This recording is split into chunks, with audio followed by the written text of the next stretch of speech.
Is that a real Christmas tree or a fakie? That's a real one. Is it? Yeah, it's a real one.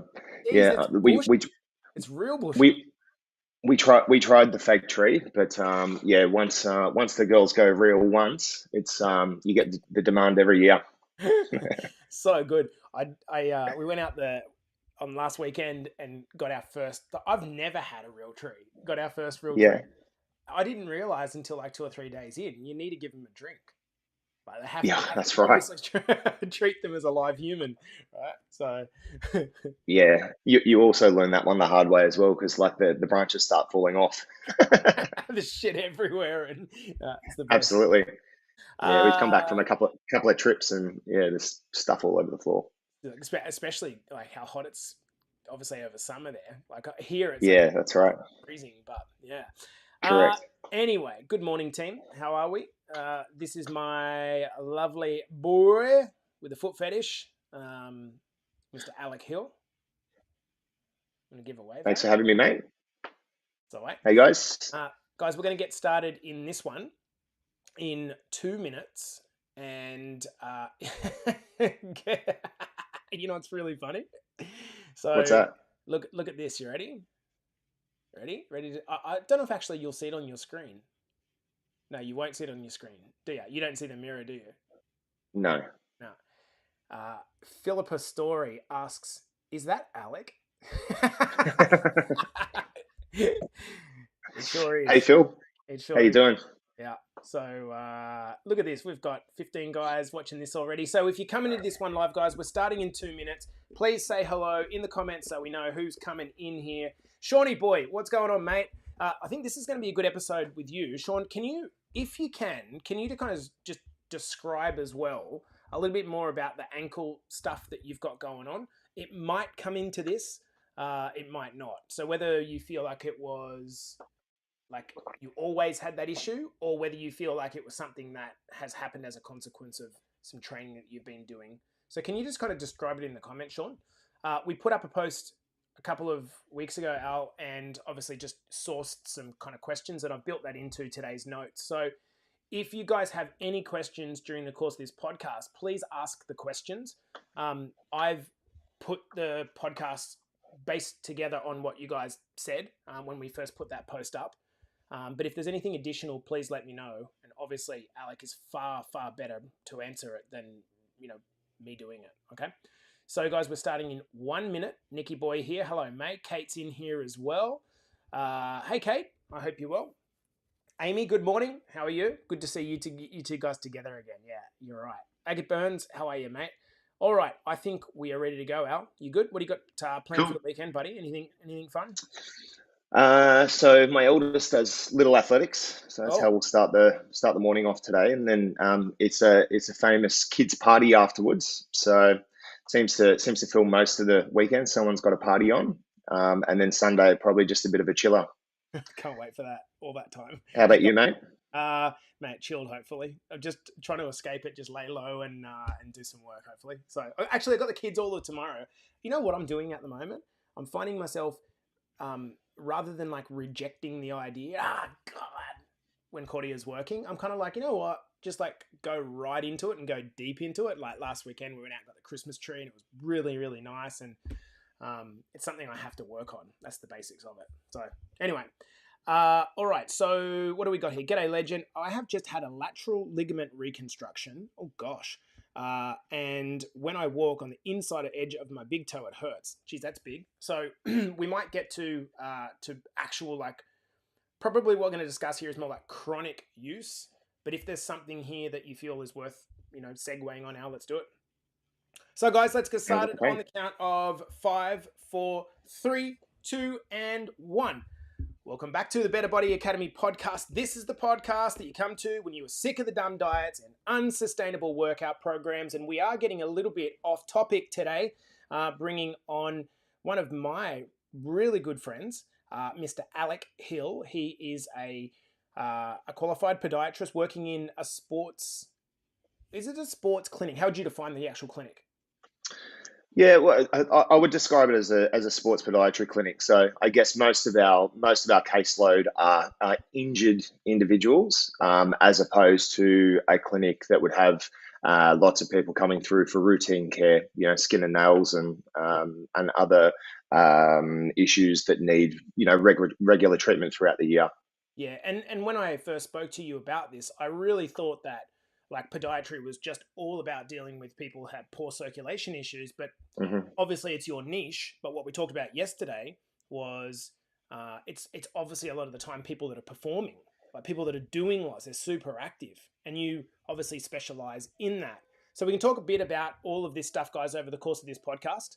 I wanted to actually start with just like a random question that I hadn't planned to ask you. Like, why the hell did you get into podiatry? Like, it just like from what I know about, I couldn't think of anything freaking worse. But why'd you get into it? When we used to live together over in the UK, Julesy had a set of orthotics, and they really sort of captured my attention because she had broken down and was struggling with her running. She had an ITB issue, and she was prescribed a set of custom orthotics, and it's never just one silver bullet that improves pain, but it played a big part in helping her being able to run and be active again. And that sort of that kind of interests me. And obviously the recommendations on the shoes for them to go into. So I Mhm. think that sort of kick-started the interest, and then sort of from there found out a bit more about the role, and as we just said before, like there are lots of different types of podiatry, Mhm. but the more sort of injury based work is something that really captivated me. Okay, so if we break it down into say people with poor health, I'm not sure who's actually making the comment, but I need to look after my feet due to diabetes. So that's the type of person that I immediately think of. What's going on Hmm. with that person? Is it mostly a circulation issue? Is that the problem? Yeah, it's definitely part of it. Yeah, so I mean, if you think about diabetic feet with different types of cuts, calluses, lesions, etc., they're not always feeling them, and then obviously the healing process is affected. Mhm. So yeah, they're sort of a little bit trickier feet to manage, and yeah, that's where we get patients to really concentrate on self assessment as well. Obviously, there's a part that we play, but yeah, it's really important that patients with diabetes are keeping an eye on their feet, Mhm. because they might not necessarily know that there's something going wrong with them. And so, like for that type of a person, let's say that they're getting, let's just say you're carrying 20, 30 kilos more than you need to, and your feet are like maybe looking red, looking swollen. Like, are there signs that you should be looking out for from a proactive perspective, or might it be that you've got undiagnosed prediabetes, maybe insulin resistance, and you Hmm. start to feel like tingling in your feet, and that would actually Hmm. be time to go to the doctor and investigate further. Hmm. Yeah, I mean, I think typically, a lot of people are going to their GPs for their, getting their blood tests and so forth.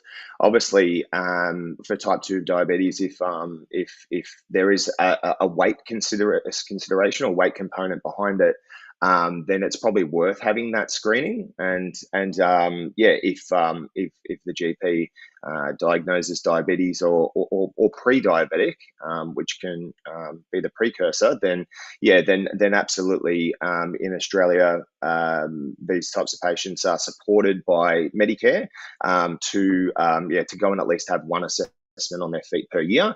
The longer the case, and the more history of issues with feet, the more regularly they should be going to see a podiatrist. Mhm. Bert Newton didn't go to the podiatrist enough. And he's basically no longer with us. So I think he's a good example of if there's neglect, that's when infections can occur, which lead to amputations, and yeah, it's a bit of a dusty road from there. So yeah, it's definitely worth staying on top of if you're concerned about being diagnosed as a diabetic, or if you are already. Right. And so talk to us about that other, cluster of people, which are people that are active and then perhaps just like placing their feet under a bunch of load. When I asked the question in the group, Al, a lot of the people that answered the question were people that either work on their feet a lot or do a lot of running, as we discussed yesterday. So what is actually going on there? Like as a basic issue, what's happening? Well, as a basic issue, if you think about, just the number of steps that we do incidentally per day, and then obviously on top of that, we're using our feet to perform all sorts of different types of activity, which I guess is where you're coming in with your clients, obviously improving one's health. You're not going to get very far without your feet. So yeah, I guess. Tissues break down when we overload them. And if we think about, people are on their feet all day, potentially could be on their feet all day at work, still have in their mind that they've got to knock out their 10,000 steps or whatever their fitness goals are. And not really necessarily taking into consideration that, their feet are already experiencing a lot more load than what the average would do. So yeah, it's having that awareness around it, and hopefully we can go through a few things today that might help some of the guys manage their load a little bit better. Yeah, one of the things you kind of told me about the seesaw between increased load and did you say muscle capacity or the capacity of the foot to actually do the work? Can you kind of explain how you think of that from a top level? Absolutely. So I guess when people come into the clinic and they've been experiencing some sort of pain it could be, we see everything from the hip down.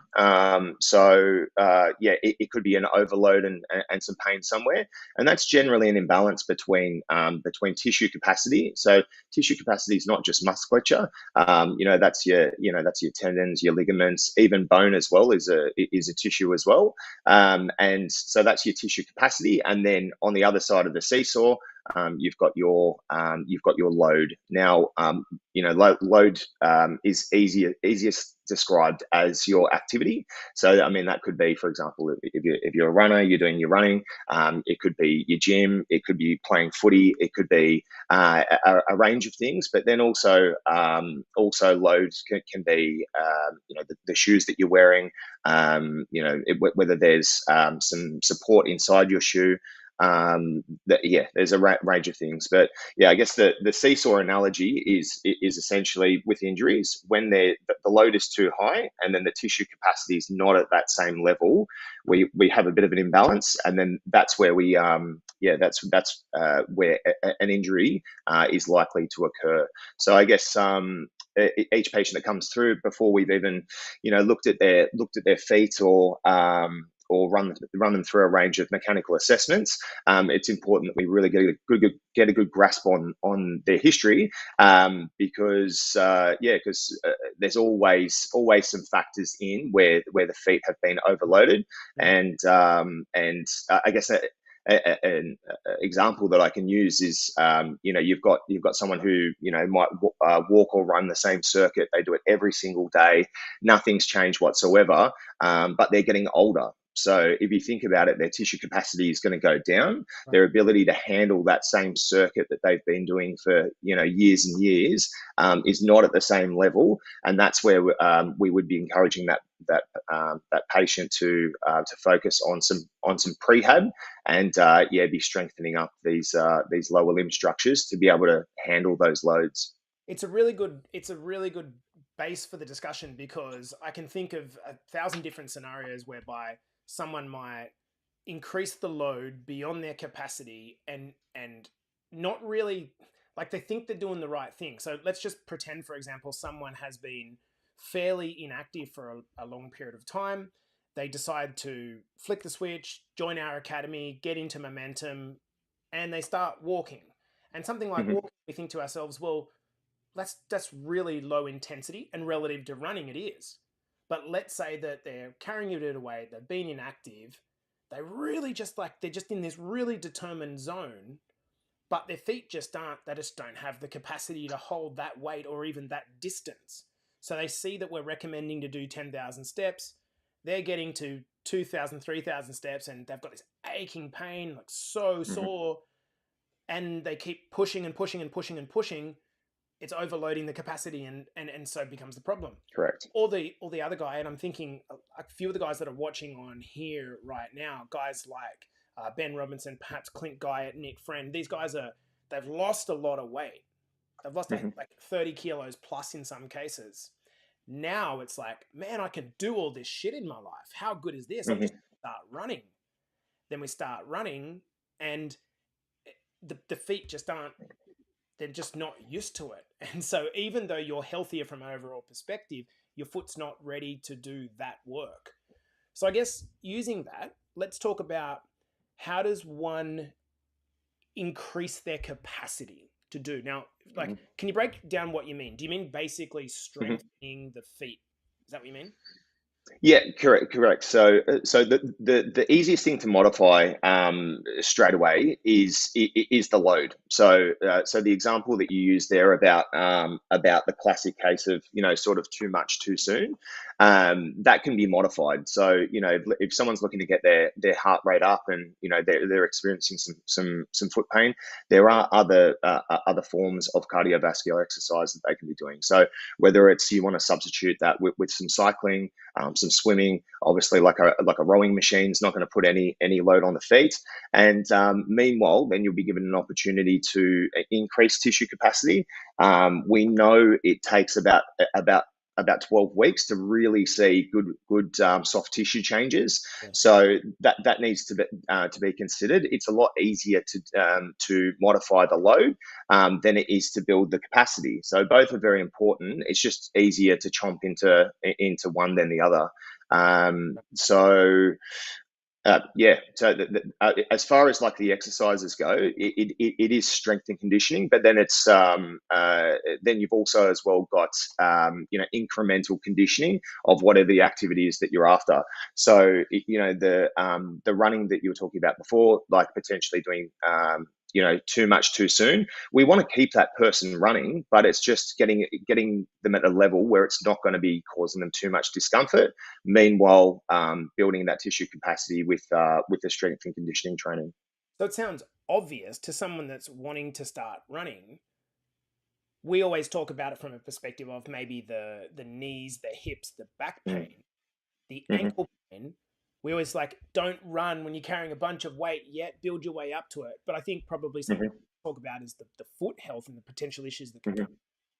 So it has to be, like, takeaway one is it has to be graduated, guys. You can't just go from 0 to hero and, 0 to half marathon and think that your foot's going to be ready to take that load.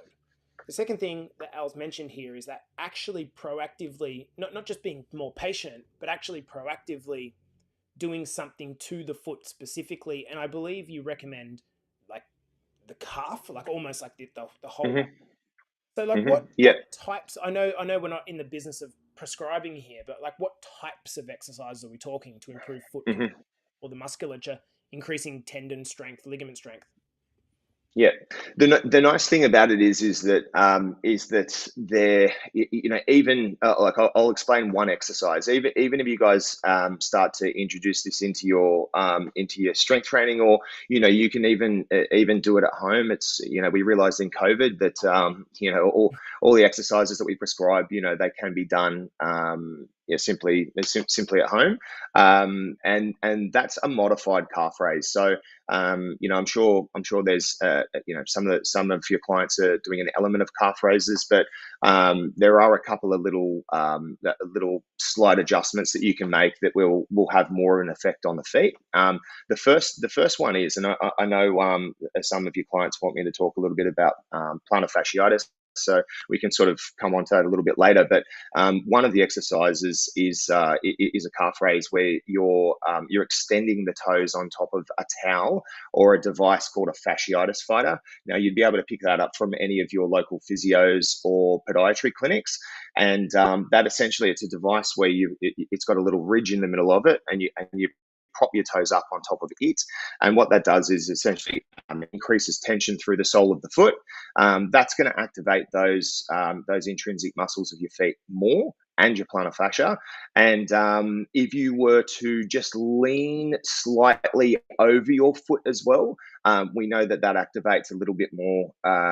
It activates those intrinsic muscles a little bit more than it does than a straight upright calf raise. Okay, so So when we're yeah, talking about a standing calf raise, let's just kind of make it standing simple. calf raise. Standing calf raise, so not Yep, a seated calf raise. Secondly, are yep. we talking, is it best to do it single leg or double leg, or it doesn't matter?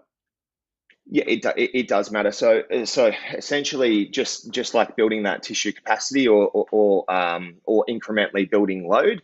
If you're finding that single leg is quite tricky, then I would be starting off with double leg and then looking to Yeah. transfer over. Obviously, someone who's probably managing their weight at the moment, that transition is probably going to be the best way to go. But for those who can tolerate, your 3 sets of 8 to 12 of single leg standing calf raises, they should be getting stuck into those straight away, and looking to build resistance by holding a weight or using a Smith rack.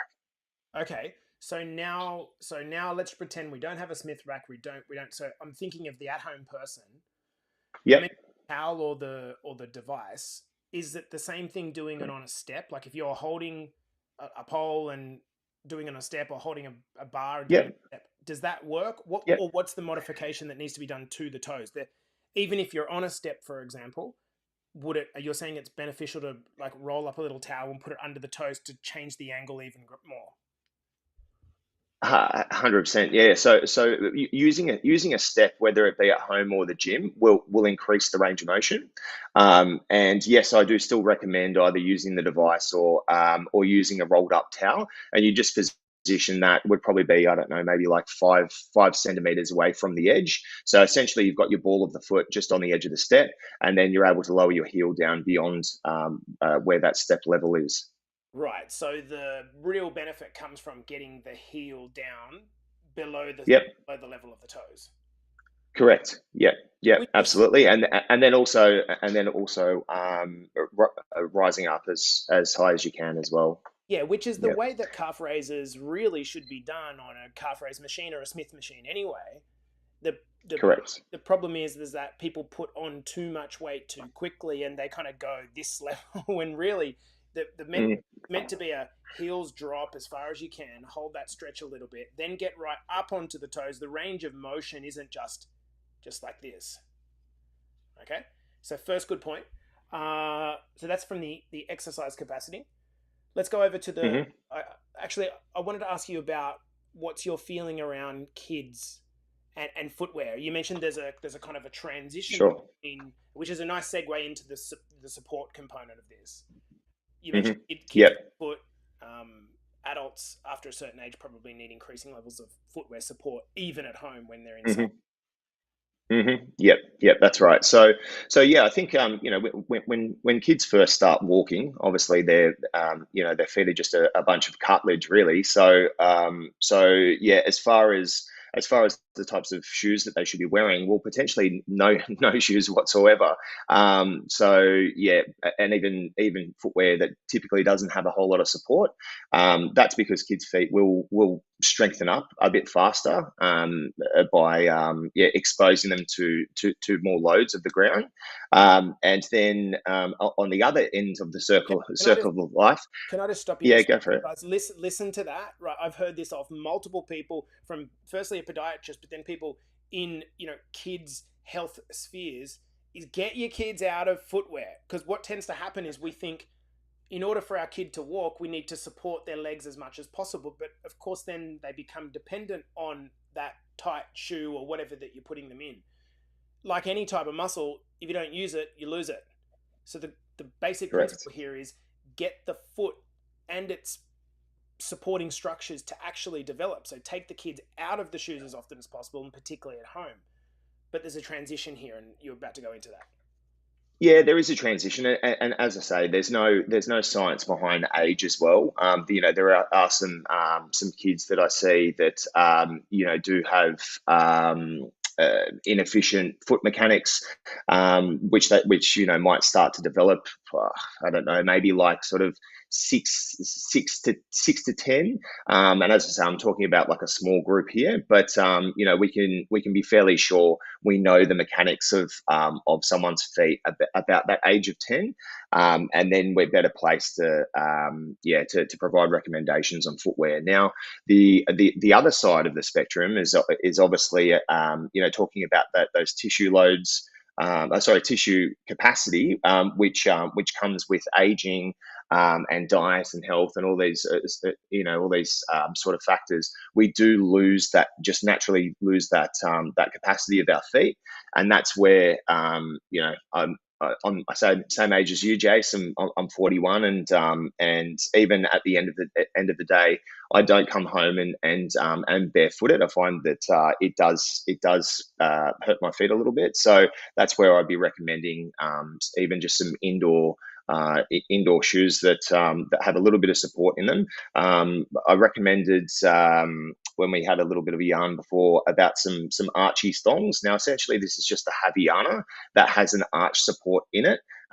You can also pick these up from like physios or podiatry clinics.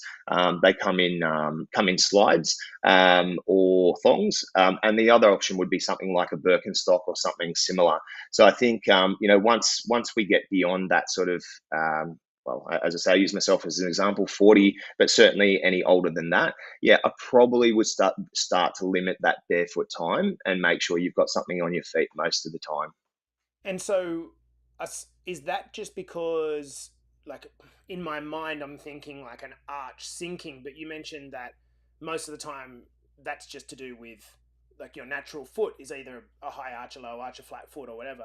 You're just saying actually the reason you're wearing it is not to stop arches from falling. It's actually just to give it some support so it's not under constant load. And I think the example you use is a bloke goes to work, he's in steel cap boots all day, he walks around, then he gets home and he's barefooting it. And so pretty much the only time his feet have any kind of support is when he's in bed, when they're not on the feet. Offloaded. Yeah, that's right. So you're suggesting a guy in that situation would be best to come home and almost like wear a pair of Archies inside.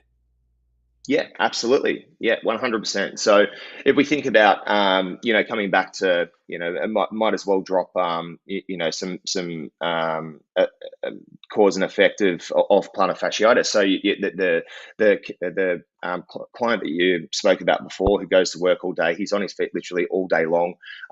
So the amount of tension that's occurring through the heel and then the arch of his foot is extremely high. And then we know by not wearing any shoes whatsoever, that is going to load up that plantar fascia the most. So what might seem like a good idea to kick the shoes off and cruise around barefoot is a good idea. It's actually just causing even more strain to a structure in the sole of the foot.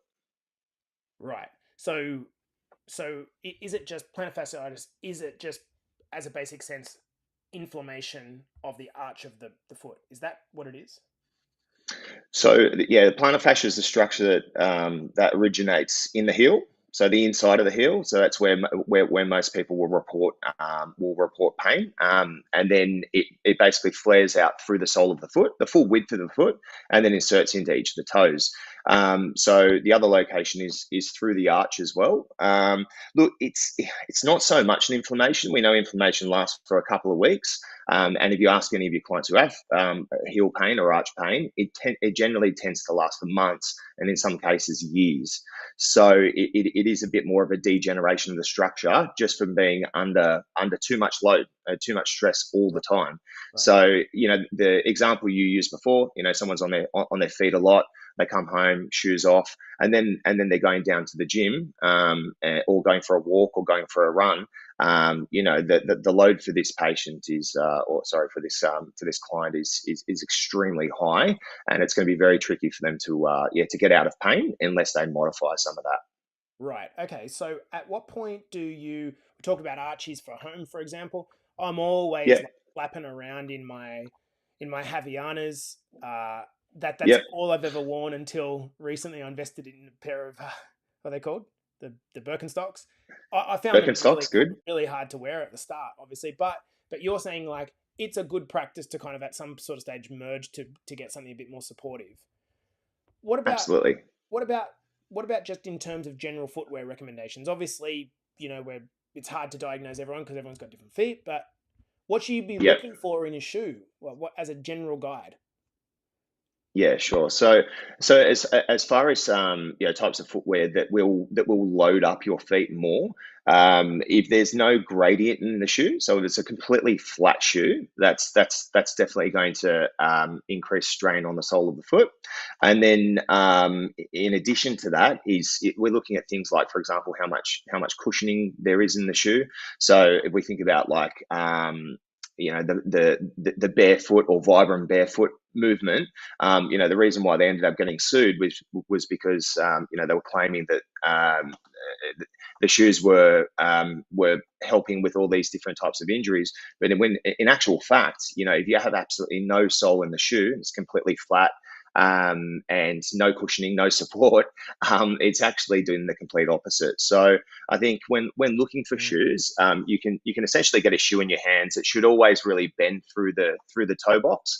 But outside of that, if you can basically fold a shoe up like a set of Skechers, for example, into your hands, like almost rolling it up like a ball, you can be fairly sure that it's not giving you a whole lot of support. So if you try to do the same test with a set of like Asics or New Balance or something, it's millions of good shoes out there, but you'll notice that there's just a bit more structure about it. And you don't need to be in those shoes all the time. It's just about how you got to be sensible with footwear. Obviously, if you're going to be on your feet for a long period of time, you're training, you're running, then you want to be making sure that you bring your A game with your footwear.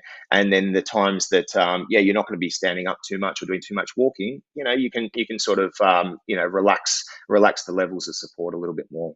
Yeah, I'm thinking of examples here whereby I have, for example, I never trained with bare feet when squatting, but of recent, Mm-hmm. it's made a hell of a lot of difference for me to feel the contact with the floor with Mm. my foot. So I guess it's on a case by case basis. If you had someone that suffered really bad foot pain, then even though it might help them to get more ground contact, Mm. having a whole lot of weight on your spine pushing Mm-hmm. down with no arch support is going to be a problem, right?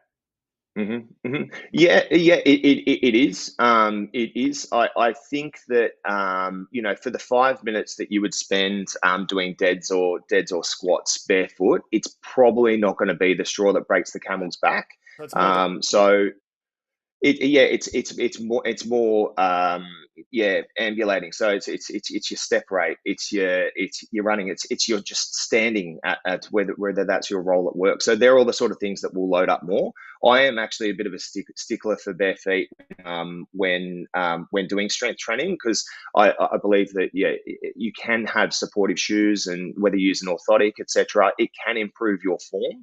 But what I would argue is, well, if we kick the shoes off, why don't we just get a PT or get some help and make sure we get the form right, yes. and not rely on the shoes or orthotics and so forth. But when you go to walk back to your car, make sure or you're jumping on the treadmill, make sure that you've got the right shoes on then. Yeah, I guess the majority of the athletes that you'd be seeing, I don't know this to be true, but guessing it's going to be people with repeated like running issues as opposed to people that are just lifting a lot of weight.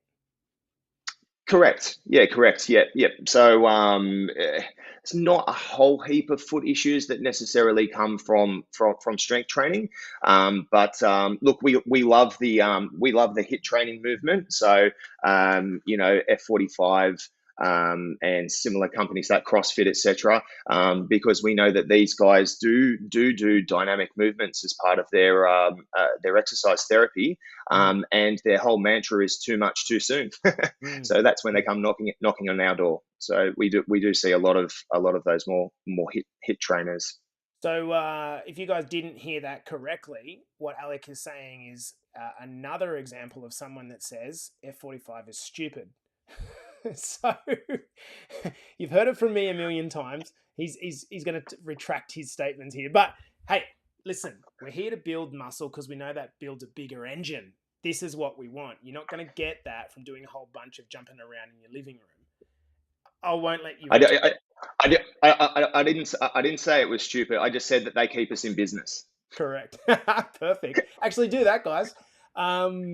So, do you have some questions you'd like to ask? If you do, can you please ask it in the comments now? So Nick is said, running question. Is it good to have a shoe rotation and not the same shoes all the time? Great question. And the short answer is yes.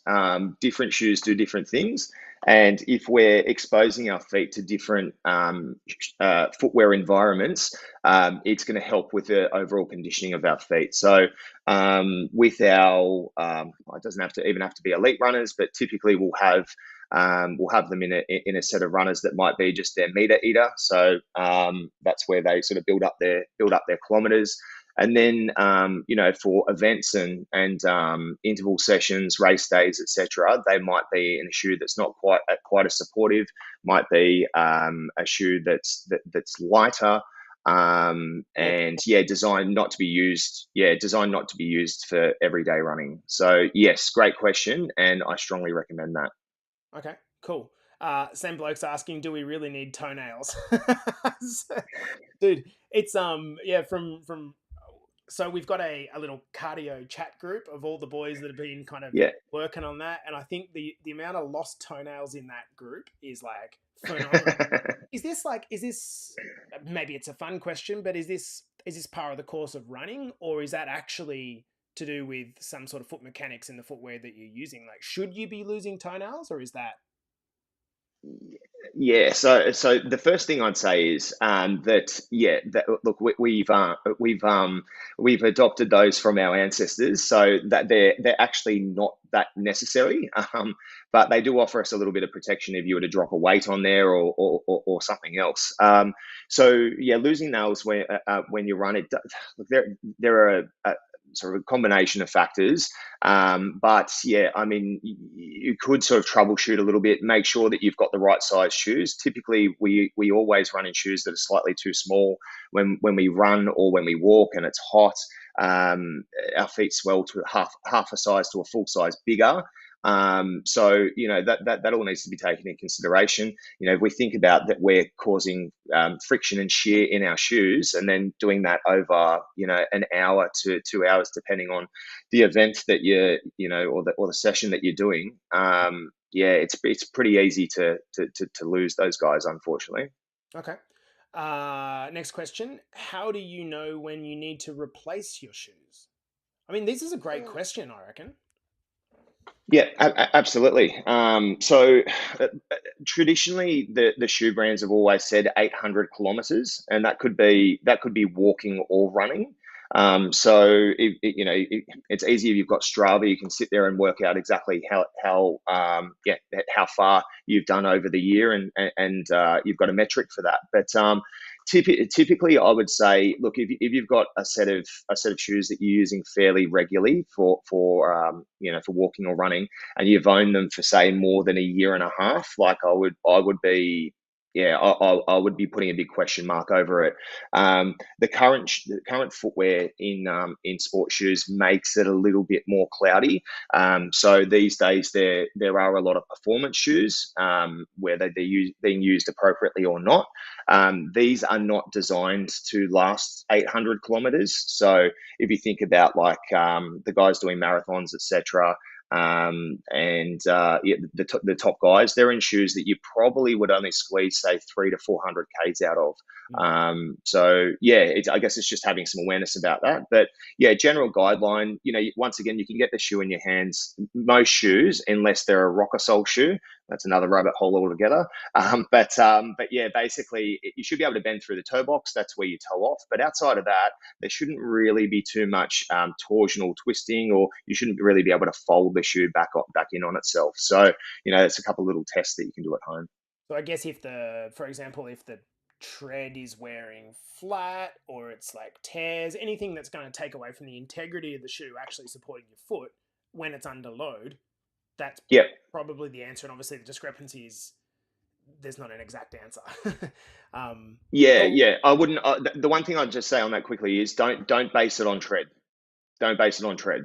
So tread can take a long time. The outer sole can take a long time to wear out, and in that time, the midsole, so the section of EVA material above it, can be really compressed, Right. but the outer sole can look perfect. So don't just base it on tread alone. Obviously, if your tread's wearing out, then definitely it's time to update your shoes. But don't just base it on tread. It's more to do with the support compressing between the inside of the shoe and the outer sole. Okay. Guys, if you have any more questions, particularly the ones of you that are suffering plantar fasciitis, you need to ask direct questions because I can't and I don't know how it feels. So if you haven't got your answer, this is your chance to get a free consult from a podiatrist. Xanth says, I'm a beach sprinter. I run on sand in bare feet. What impact will this have on my feet long term? Not overloading them. Not overloading them. If you have conditioned your feet, so yeah, we talk about tissue capacity. Like if you have the capacity to be able to do that, well done. Keep it up. It puts a lot of strain on the feet. So I want to put a big little asterisk there. For those who might be listening to think, oh, okay, bare feet beach running, I might give that a crack. It does put a lot of strain on your feet, your Achilles, your calves, etc. So it's not something that I would entertain if you're not doing that already. Of course, like with any sport or activity, you can condition yourself to be able to do that. But yeah, I would say keep it up and continue. I don't think it's going to have any long-term effects on your feet. But yeah, to those who would be new to that type of activity, I'd say just express caution. Yeah, I think that'd be the exact same recommendation you would have for anyone that's going into a gym. You know, I haven't trained in the gym before, and going and flogging yourself in the first session is not a good idea. Kate says, okay, so I have PF, plantar fasciitis, for probably over a year now. I've avoided walking too much, basically because I couldn't. Since joining BBA, I've pushed myself to get the 10,000 steps most days, and now my plantar fasciitis is much less. The more I walk, actually, the better it feels. I find that so weird because I know there's some sort of sports science behind it. And should I keep rolling with it? I'm not going to regret it in the future, or am I helping it in the process? P.S. Asics Gel Ventura's nines have changed my life. So this is where I think that I'm guessing the answer to this is that the seesaw analogy comes back. So as Kate's lost weight, the load has come down. She's Correct. perhaps training in a gym, which is giving her maybe a little bit of increase in capacity. Correct. And it's that seesaw again, isn't it? Like it's like, you know, if she was pushing herself to do these extra things, the footwear wasn't supported. So there's probably a million different variations. Like she could be doing the exact same thing, but in really bad shoes, and it'd be right down the other end, right? Yeah, absolutely right. I think you've pretty much answered that one for me.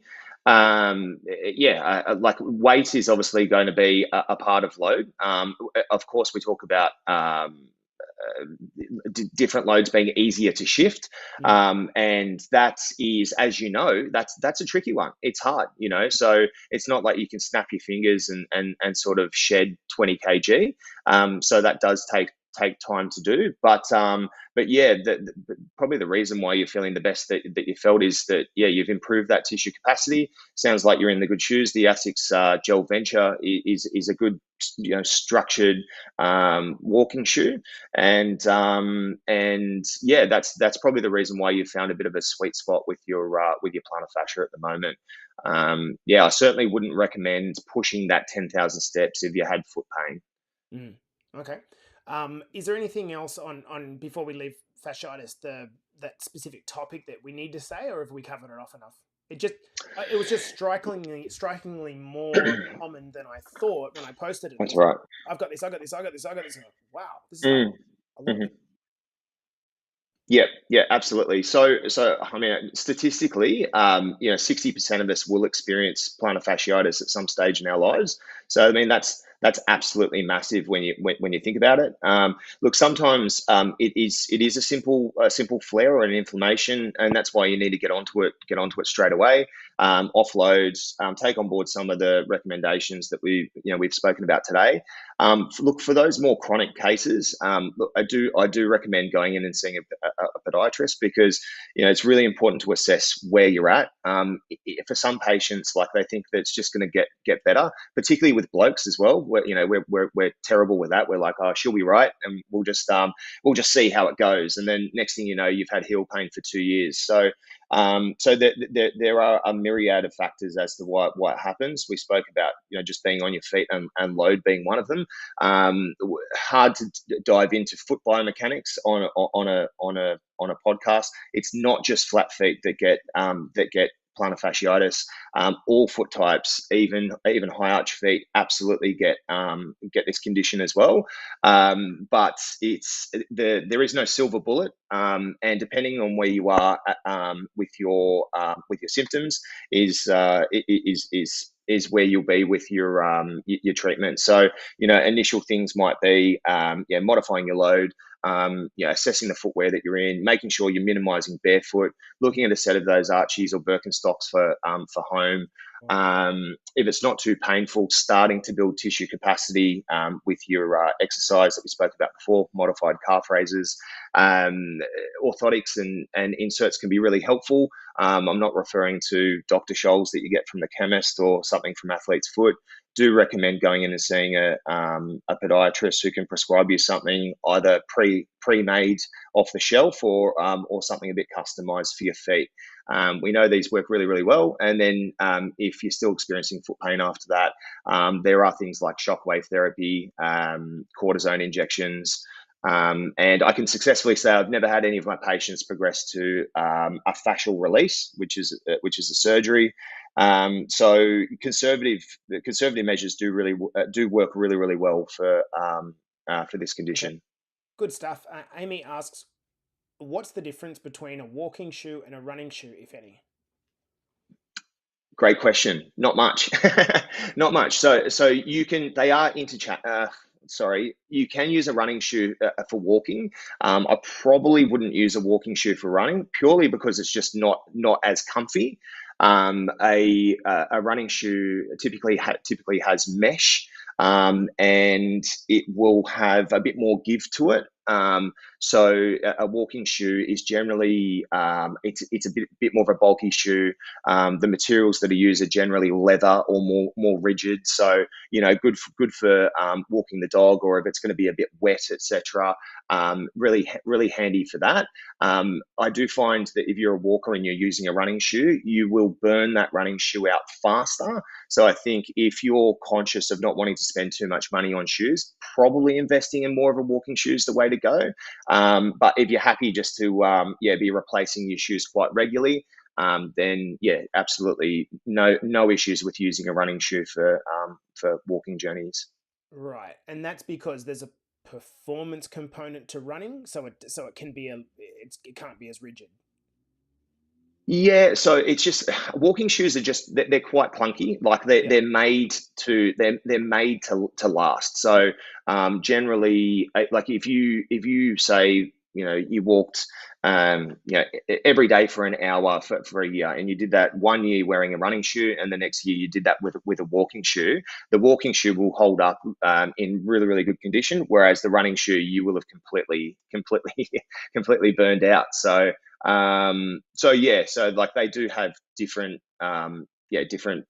characteristics and properties about them, but typically you can use that running shoe for walking, and that's not going to cause any issues. okay. It's mostly what we prescribe for our walkers. They generally, just the look of them as well, they want to go into a running shoe. So yeah, no issues with that. All right, a couple of just ones from me to finish off then. Um, Shin splints, like what's actually going on in Hmm. well, I, I just know where Hmm. it is. What's happening there for most people? what's going on. So it is a condition like many that is a classic case of too much too soon.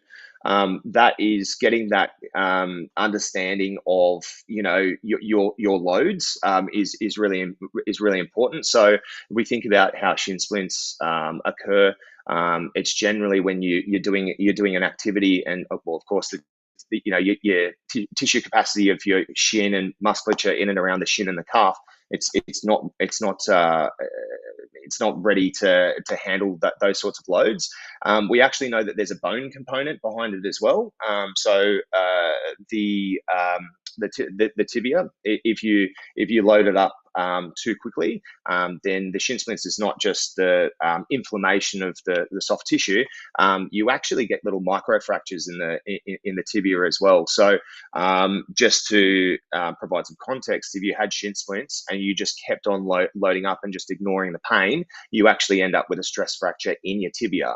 So there is that bone component to it as well. How do we avoid it? Well, once again, it's assessing how much activity, how intense is it, and then reducing it back down.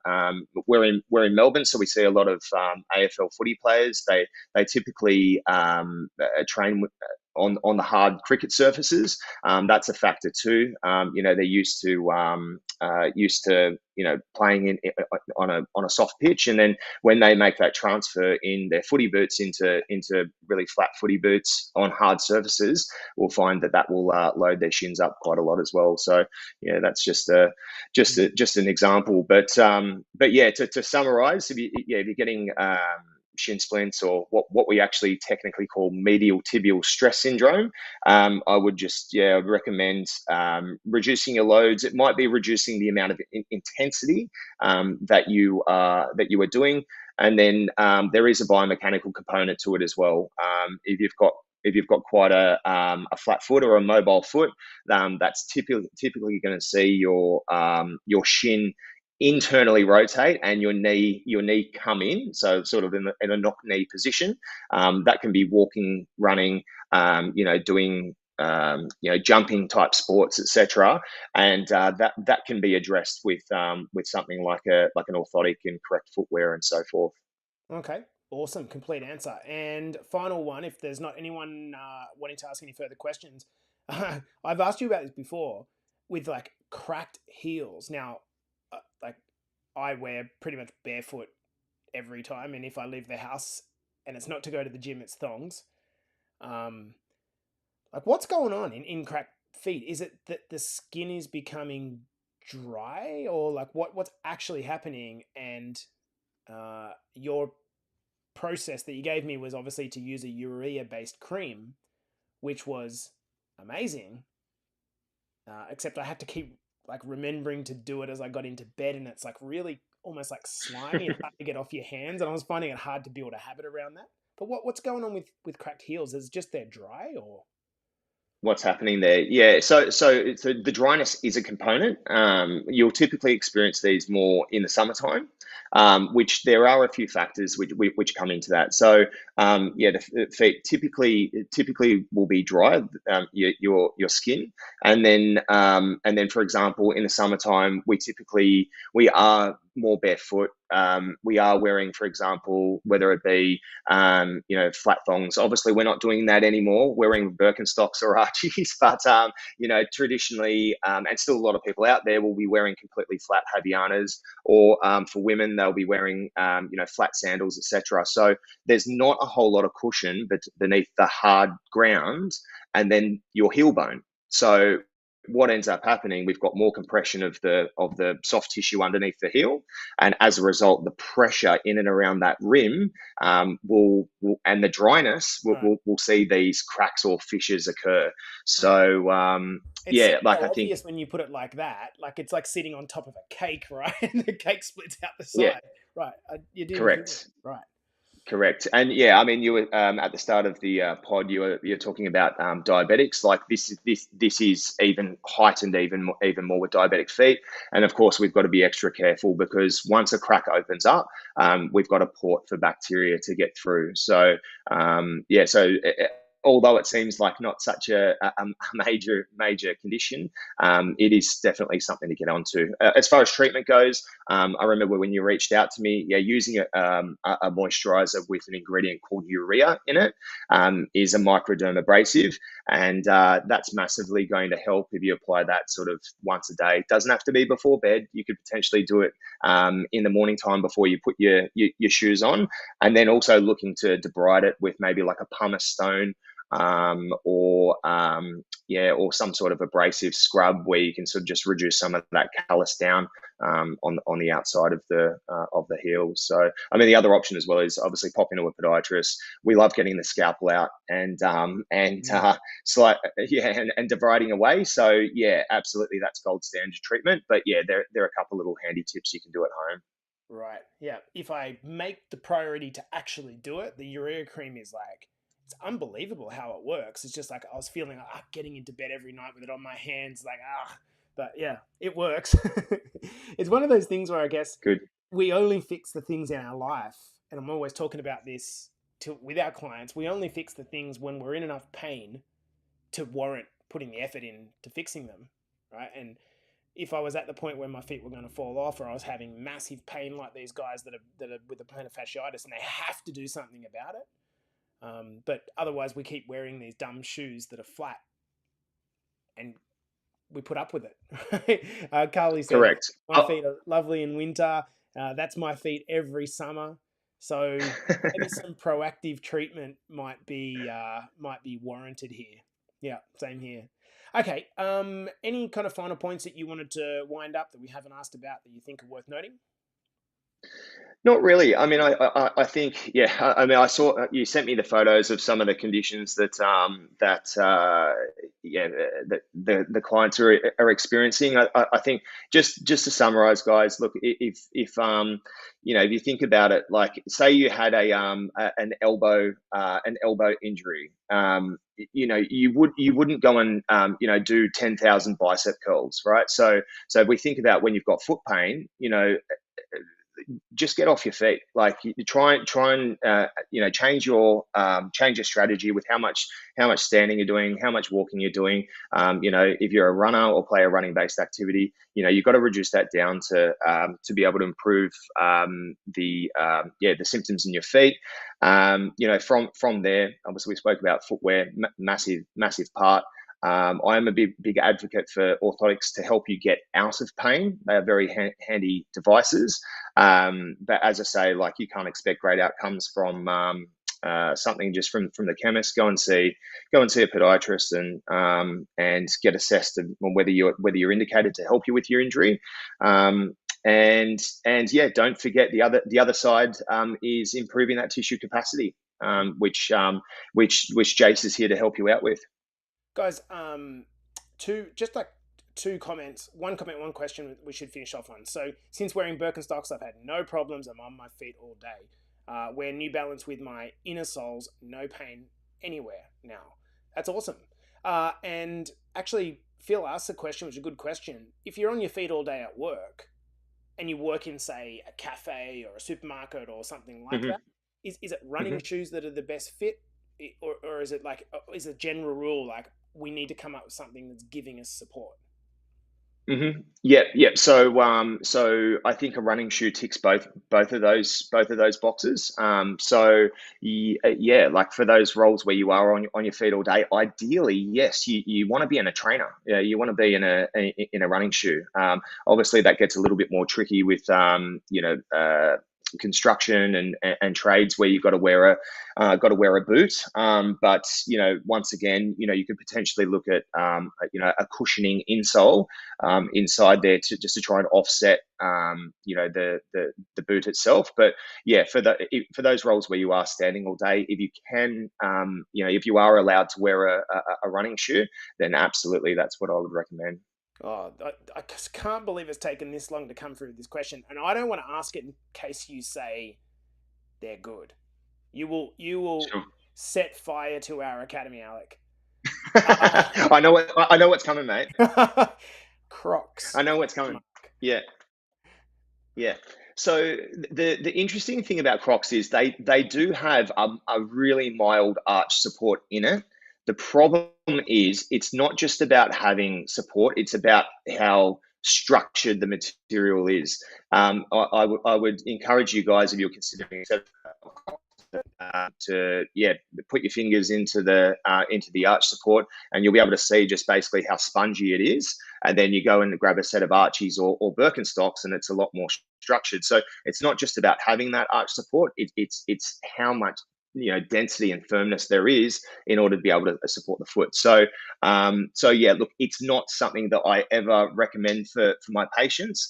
But if someone is using them around the house, etc., once they get home from work, and they don't want to invest in my recommendation of some Archies or some Birkenstocks, then yeah, I let it slide. But yeah, apparently they're in fashion at the moment, so I think they're getting far too much use than what they should do. No, Crocs still remain shit. Alec, it's so nice, bro. We've been friends for such a good time, and to be able to come on here and not even ask too many opinions, but we share the same perspective on F45 Crocs. Mate, I might go and shave my head this weekend and just adopt the bald as well, mate. Oh, So why good, not, mate? It gets a bit boring, but yeah, mate. keep it while you can, mate. Hey guys, Alec has come in. He's got a couple of kids and a wife, and donated his Saturday morning. What I thought might be a half an hour conversation has been double that, and probably because we both like talking. But please give Al a bit of a thanks in the comments for coming in on his Saturday morning, brother. I appreciate you. I asked you yesterday, is there anything we can shout out about your clinic or your business? And he said, well, you can mention my clinic, which is what is it? Which is called Up and Running Podiatry. There you go. There's a little that side, little logo there. So yeah, if you guys want to check out our socials, it's not just me on there. We've got a team of podiatrists that do stick up videos and recommendations on whether it be exercises or footwear or training, etc. So yeah, we're on Insta and Facebook, Up and Running Podiatry. Yeah, follow us, and I'm sure you'll pick up a few handy tips from time to time. Good stuff, dude. And we've got plenty of people thanking you in the comments. And what I would say, guys, is if there's anything that comes in after this podcast and you want me to flick it over and ask Alec, I will do that. So again, man, thank you publicly. You're a legend. I love you, brother. Guys, Pleasure anytime. this has been the Better Body Academy podcast. We'll see you on the flip side. Have a beautiful weekend. Take care.